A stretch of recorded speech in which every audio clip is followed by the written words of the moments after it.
Recruiter here, the headless headhunter, getting you ahead of your job search by reviewing your resumes. The resume we have up first is a software engineer intern. So they are a current university student that just graduated with their AA. They are approaching their third year, and they are looking, I assume, for their first internship. So let's see what I can find. I did a meet or yeet of this, and it definitely did not pass. Although I know the exact reason why, I just did not have time to go over it. So the problem with this resume, and I think everybody who's looking at this can probably already see, is this has no relation to software engineering. This formatting is off. The bachelor's of BS in computer science is. But you also don't tell us what your associate's degree was in. Was it in coding? Was it not in coding? I don't know. You don't tell us. And yes, I'm aware my hair is crazy today. I've been working like 50-hour weeks, and I am so busy. My mind is frazzled, but this reads like a IT support or a project tech, which is not what we're looking for. So there is an order of importance in your resume. And before I have said the order of importance is experience, internships, projects. I think I need to clarify that, because there is one other thing that I need to add to that list that I think everybody keeps getting wrong, and that is on me, is relevant experience first, then work experience, then projects, then internships, then projects. So there are four things, and the order of the four things is the most important. The first is always going to be relevant experience. If you have 2 years of work experience, you can leave that on, but that should go below the projects, which is the entire problem with this resume. Is they're not even going to get down to the projects to see it. They're just going to look at this and stop. So they're not going to get down here. So this is where the problem lies. So remember, I'm reiterating what this is because there has been confusion, is relevant experience before anything else. If you have 10 years of work experience, but none of it's related, and one project that project is going to go ahead of that work experience. So in this case, yours in particular should be projects, then work experience. So that is your problem with this already. Now, into the actual qualifications we're looking for, it's just your degree, basic knowledge of the tech stack, ability to work well with others, and takes direction and criticism. So this formatting is awful. Do not use it. So there is a couple of differences. One, this should not be bolded. This is how it should look. This is how to do it. It's on my website. You can find it.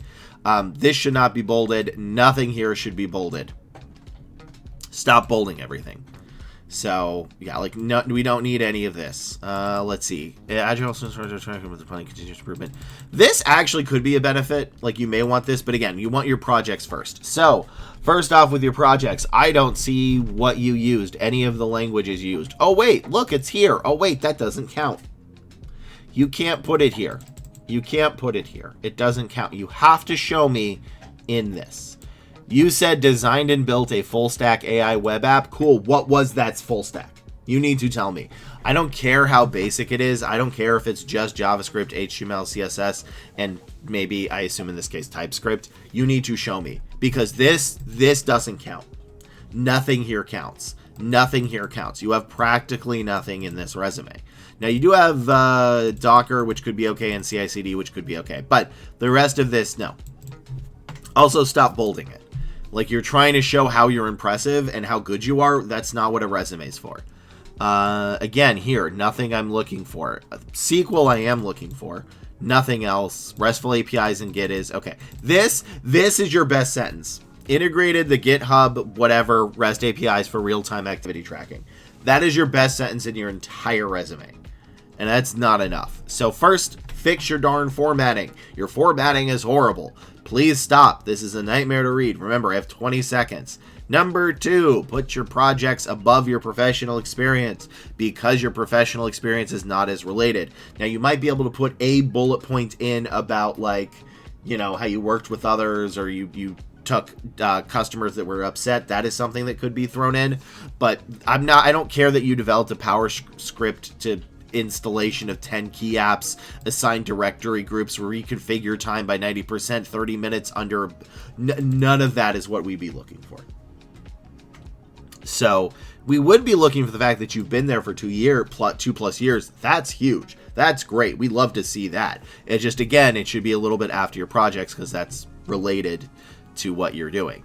So fix formatting, fix where this is, and you need to have actually bullet points in here that I can use. There's practically no bullet points here that I can use. Now, I don't know your exact ratio.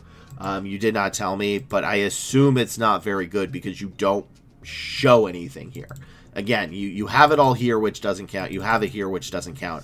You have it here, which doesn't count. I need it to be written like this. I need you to write every other of your bullet points like this. This is how you write a good bullet point. So that's all I can do for this resume. We're going to go to the next resume, but before we do, please like, comment, and subscribe. Hit the bell. That really helps me out. If you have any questions, you can ask them, and I will answer them. It just takes me a day or two to get to them, and if you need more help than this video can give, you can join my live stream every Monday, Wednesday, Friday at around 11 a.m. PST until whenever, because, again, the recruiting job is what pays the bills. So at twitch.tv/headlessheadhunter, and let's go to the next resume. This is a resume of a full stack software developer. They just graduated and they want to apply to full stack primarily. Along with front end and back end roles, you will need separate resumes for all three of those. I just started applying for full stack. Any feedback would be great, and some tips to find more opportunities related to software engineering. Full stack would also be great. Thank you. No worries. Thank you. So we don't know their ratio. Do we know your ratio? They are in chat right now, so they might be, able to tell me. But I don't know if we know it or not. But I have revamped these qualifications. So every couple of months I try to redo some of these qualifications because what is popular changes, and what was the qualifications 4 months ago may not be the qualifications now. So the previous one I did on April 4th, April 5th. This is now the updated full stack. So it's mostly the same. TypeScript, JavaScript, CSS, HTML is still the same. Node.js, Angular, Next.js, and shockingly, I saw some GraphQL, which I guess is now what they're looking for. SQL, React.js, any APIs, RESTful APIs, Cloud, Agile, CI/CD, cross-functionally, and then this is where it gets basically another primary language, so like .NET or Python or Java, and bonus points for architecture, extra language, Git, and DevOps. Whew! So let's see if we can find those in 20 seconds. And go. Okay, good. Developed research, Next.js, Node, good. Typeless HTML, CSS, React, good. Collaborated cross-function with industries using Git and Agile, CI/CD pipelines, JavaScript, RESTful APIs. I'm a little worried that I don't see TypeScript, but SQL, Python, there's TypeScript. This isn't bad. I will be honest, I might be able to move forward with this one. I think some of the sentences are a little mid, though, and this is where I want to go to kind of fix them. So, developed a search application is okay, but I want you to say using. I'm sorry if I peaked the microphone. Developed a search application using Next.js and Node. Along with X and Y, because this is sort of like when you're looking for full stack, the very first thing should be TypeScript, JavaScript, CSS, and HTML. You need to knock those out of the way like immediately. Then we go HTML and CSS, but no TypeScript, but we do have React, which is good. And then collaborated cross-functionally with project managers. Just say worked, right? You don't have to use these fancy schmancy words. Just say worked. Worked cross-functionally with project managers using Git, which is good for version control, and Agile CI/CD pipeline to track commits, improve bug reporting, and deliver reasonable releases. This is fine. This is good. Improved article searches by implementing stuff. So, I wanted to say use JavaScript REST APIs. You want to use this stuff first. You can't bury this in the middle of your sentence. You need to have your stack up front. Your stack is your lifeblood, all right? They need to see that stuff like up front and center. So, I look like Sonic the Hedgehog. All right. You need to see that up front and center. So, I want you to sort of combine these and then combine these into a second one. And because you've already mentioned JavaScript, you don't... No, you didn't. Why didn't you mention it here? That's weird. Yeah, your first sentence should be like TypeScript, JavaScript, HTML, CSS. So again, you need to combine some of these sentences. That's your big thing, is you just need to combine them. I think you can probably do this in 3 sentences, and then maybe you can have another one for like the other stuff. And then we go down to here, which is a bit of a problem, is you only say SQL. I still want to see SQL here. And Python is okay, but there's 2 things for 3 bullet points, and that's not enough. Ideally, each bullet point needs like 3 minimum. So, and then you go here, which is TypeScript, but they may not go all the way down to TypeScript. And then React is fine and API is fine. Yeah, it's just they're kind of bare bones, right? Like, that's your big problem, is you kind of say like, I guess I did 1 or 2 things. I need to know right out of the gate. JavaScript, TypeScript, JavaScript, HTML, CSS, in an agile environment. Boom. And then the next one should be like, use CI/CD, Git, and RESTful APIs in a cross-functional environment working with project managers to pipeline track commits or something. Like, I need you to hit them fast and furious. Don't sue me, please. That wasn't a reference. So you need to do them very quick, very fast, right out the gate, and you kind of only do like a couple of them. So again, you had the right idea, I just need more. And I don't think this is a terrible resume. I don't think this is a resume that like you will get rejected a million times. I just want to, entry-level jobs are a nightmare to get, so I want to make sure that you stand the best chance. And I just, this is lukewarm, right? Like, this is maybe a 1 in 50, 1 in 75 at best. But also, you said cloud-based article search. What cloud? Was it AWS? Was it Azure? Was it GCP? I don't know. You did not tell me. So I need a little bit more. It's just a little bare bones. It's a little bit anemic. I think you can just fit in some more. Hit me with your qualifications right off the bat, up front. Slap me in the face with it. Let's go to the next resume. This is a resume of a software engineer intern, except I'm a little confused by what they wrote. They said, looking for advice on improving. I don't pass screening for high-tier companies. I'm going to need you to be more specific for that. Do you mean you're not passing the screening as in you're not getting the screening call with the recruiter? Or after the screening call with the recruiter, you're not moving forward? Because those are very different things. And let's see, looking for both Canada and US-based tech companies. Currently have 2 startup manufacturing experience, looking to get into big tech. So the first thing is for big tech is, again, they have to be able to sponsor you. So I don't know the rules on what FANG or whatever they're called now can sponsor people from Canada or not. You have to find that on your own. But the other thing is, you said you have a 1 in 25 ratio. For an intern, that's phenomenal. I don't know if that's the case or not, because I'm very confused by what you wrote. And I will say, I'm not a FANG recruiter. I've recruited for Fortune 500 companies. I've recruited for tech into those companies, not done FANG directly. So I'm a little confused on what you're looking for and what you have. But let's assume it's a regular software engineer intern, and what we're looking for is your degree, basic knowledge of the tech stack, language library, SQL Cloud, ability to work with others, and takes direction and criticism. And yes, as somebody in my chat pointed out, which I forgot to mention, big tech is crazy competitive. You are competing with thousands of people. You need to, A, submit your resume before anybody else. Like, you need to be within the first, 50 to 100. And B, even then, what their qualifications are looking for is extra. So, I mean, big tech is like the NFL. Like, you need to be in the top 1% of the 1% to get in half the time. So, let's see if I can find what I need in the first 20 seconds, which, again, I don't know what they're looking for exactly because their ratio. So, all right, dashboards, React is good. PyTorch, no. Redis, no. NumPy, no.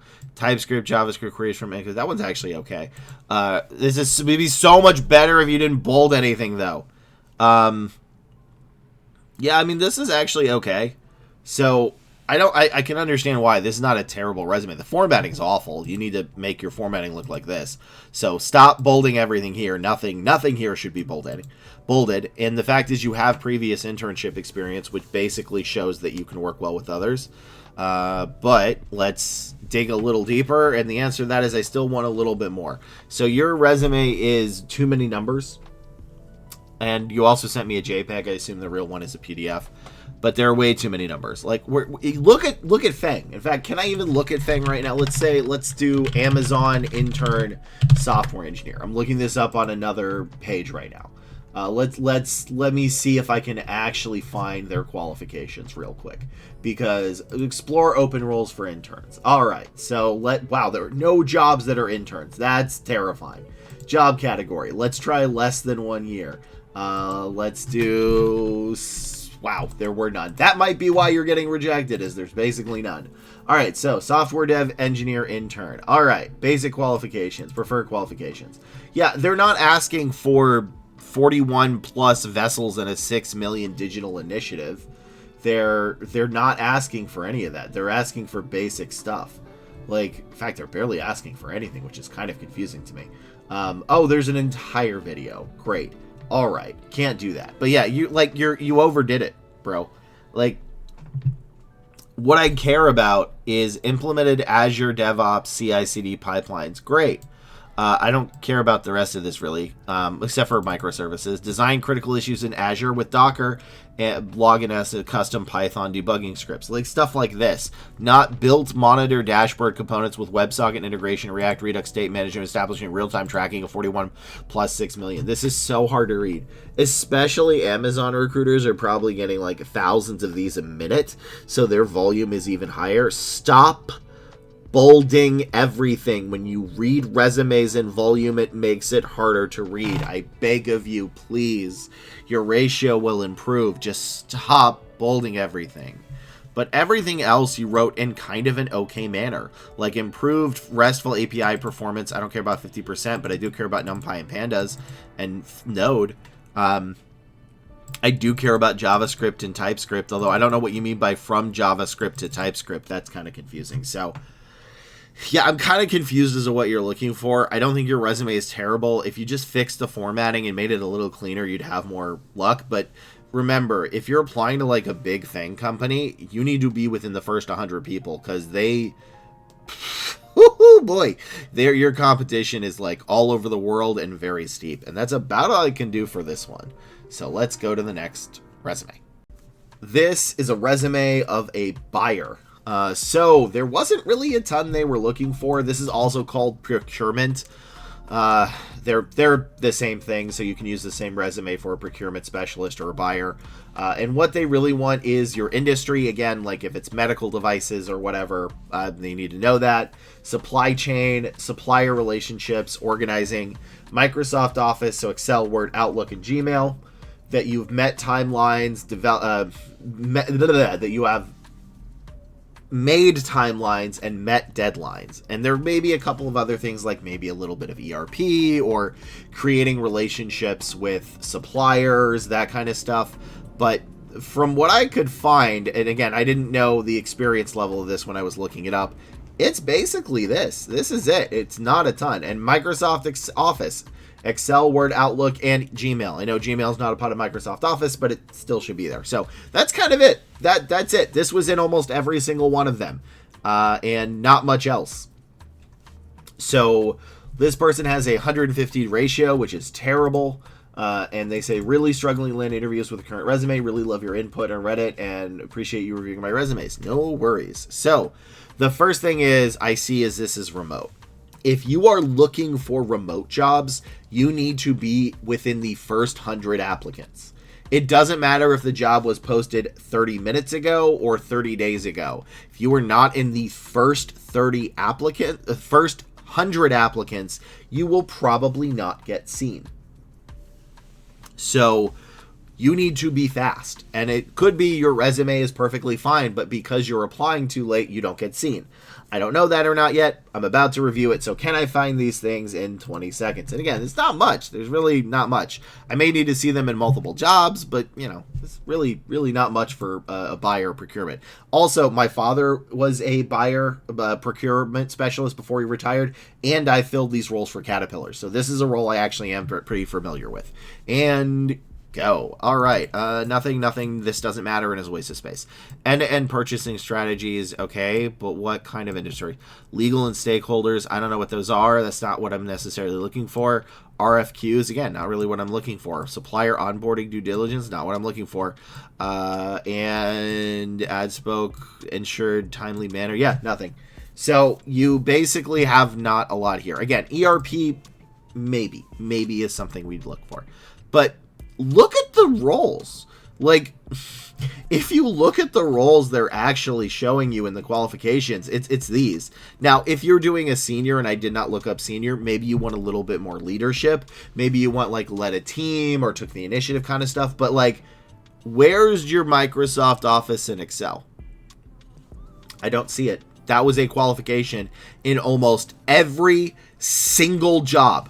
That would be more than anything else. It's just MS Office, and I don't see it. Where is supplier relationship? You might have had one with those. Where is how you organize stuff? Where is the supply chain itself? I don't see the mention of the supply chain. See supplier, supplies, but I don't see any supply chain. Also, your education is at the bottom. Why? Well, actually, I don't really know what you graduated with. So maybe that should be at the bottom. Maybe it should be at the top. I don't actually know. Because I don't know what you did and if it's related or not. If it's related, it should be up at the top. If it's not related, it should be up at the bottom. Or down at the bottom. But where's met deadlines? Like if any software engineer is still like looking at this is what your resumes read like to a recruiter. If you are still watching from the software engineer, that's what it looks like. Basically, you overcomplicated it. You got stuff that you thought we were looking for, but we're not. So again, even if this is not a complete list, these were in almost every single job description. Seriously, like this is what they were looking for in a buyer. Roles that were paying 95 to 120K. They were looking for this stuff. And I don't see it. I don't see any of it. So yeah, it's cool that you managed sourcing events, analyzed bids, led negotiations, secure cost-effective compliant terms, but they're not looking for that. They're looking, did you use Excel? What did you do with the supply chain? How did you meet with vendors and get good deals? Which that doesn't really tell me. I mean, part of it does, the lead negotiations secure, but again, I don't even know, like, I know you're in biotech, but like, what part of biotech? Because as an example, yeah, you may be working for this biotech company, but what if you are the person, and this is what my father did, is, what if you're buying the lamps for, and the light bulbs, and the paint, and all that other stuff that they use for their facilities, but not the product? I don't know. You don't tell me. You don't tell me anything. Again, this doesn't count. Needs to be here. So your formatting is slightly off, but a bigger point is you just have nothing in your bullet points. And again, if you're applying for remote roles, the competition is extra fierce. So you will definitely need to resubmit this because there's a lot wrong with this, and I hope that all made sense. Let's go to the next resume. This is a resume of a data analyst. So what we're looking for in a data analyst is different than a business analyst. They are separate job titles. Although there is overlap, there is also a lot of difference. So we want your degree, your industry, and then we really need SQL data visualization. So Tableau, Power BI, or Looker. Most of them say Tableau and Power BI, but every once in a while it says Looker. That you have worked directly with stakeholders, that you can explain technical concepts to non-technical stakeholders. That is massive. And this is a bit of a one I have to explain, but how you solved a problem with data, not necessarily what that data is. So as an example, I don't want you to say used 13% of 14% of our 12% data to create a report. What I want you to say is use data gained from X and Y to create a report that did X and Y, right? So you need to solve the problems with the data, not necessarily show what the data was. And then I have industry written twice, because of course I do. MS Excel, this was in almost every single one. Macros, pivot tables, and VLOOKUP. You need those. And then also Word. Again, the rest of MS Office is good to have. Python, some of them have R. Not all of them, but some of them. Multiple projects and deadlines. And then Cloud if you have it, but it's not a deal breaker. So, all that, can I find it in 20 seconds? Probably not, but let's find out. All right, so there is a formatting error that I wanted to bring up. It's not a big one, but it will make it slightly more legible. You have the right Arial, you do not have the right spacing. So this top part should be 1.15. This stuff below it needs to be 1.5. So anything below this line right here, the spacing needs to be 1.5. You have 1.25. Again, not the biggest thing ever. It just makes it a little bit easier to read. So let's start the clock. All right, cleaned and processed, 200 data points. I'm already losing me a little bit. SQL and Excel, good. With custom H37 rules. Don't know what that is, don't really care. Automated repetitive tasks using Python. Again, good that you use Python, but I don't care about that. Manage multiple projects with stakeholders, good. You don't actually want to capitalize stakeholders. Giving you 5 more seconds because I'm explaining stuff. Using AWS and Azure to dashboards, this is okay. All right, so you are closing in on what you need to do, but you're not quite there yet. Could I move this forward? Probably not, but it's closer. So first thing is your sentence is cleaned and processed data points. No. Maybe they want ETL, whatever, but they're not looking that you cleaned and processed. They don't understand it. They're looking for what you did with it. So used SQL, Excel, pivot tables and macros with custom, you could say, I don't even think you need the HL7, to reduce claim rejections and increase the volume, like decrease the volume of resubmittals. So this part is good. So I would say use SQL, Excel, pivot table macros, and I would say data to reduce claim reductions for our, I guess, insurance thing, right? That's what they want to know. They don't want to know that you processed 2 million. They want to know that what you used it for, not necessarily how you used it, which is what I actually should have said here, because I think that's a better way of describing it, is how you use the data, not what the data is. Not how you got the answer. Not how you got the answer from the data. So that's the difference. There we go. Automated repetitive tasks. I see. Here's the thing: is this is not really what we'd be looking for. Now, what you can say is used Python or created Python scripts to reduce manual errors. That's fine, but the rest of it isn't. Manage multiple projects. Again, this wouldn't be capitalized, and I don't think stakeholders is. I know I capitalize it, but you don't want to put it down. Actually, that is a fair point. Do you capitalize stakeholders? This is a level of grammar I'm not sure. I'm leaning towards no. People can actually correct me on this one. I'm willing to accept the group's think on this one. Grammar is not something I try to fight over too much. So, but unified 8 data formats. Again, we're not caring that you unified 8 data formats. We care that you used AWS and you developed dashboards, and we want to know why that saved it. So if you want to say something instead of created, I would say creative Power BI dashboards using AWS S3 and Azure APIs, which saved us multiple hours of work per week. All right. And then this is okay, but you already, where's the Excel? You already did the Excel. It's good to have this, but I'd be looking for more stuff. So again, this is not a bad resume. It's just your competition is fierce because A, you're an international, and B, it's a little too technical. And I am missing how you described and how you broke things down. So let's go to, actually, that is it for this video. Yeah, that is it for this video. Thank you all for watching. If you ever need more help, you can stop by my live stream every Monday, Wednesday, Friday at 11 a.m. PST till whenever I can. Again, the recruiting stuff is the stuff that actually pays the bills, so I got to do that first. And, like, comment, and subscribe, do all that good stuff so I can help you get ahead of your job search.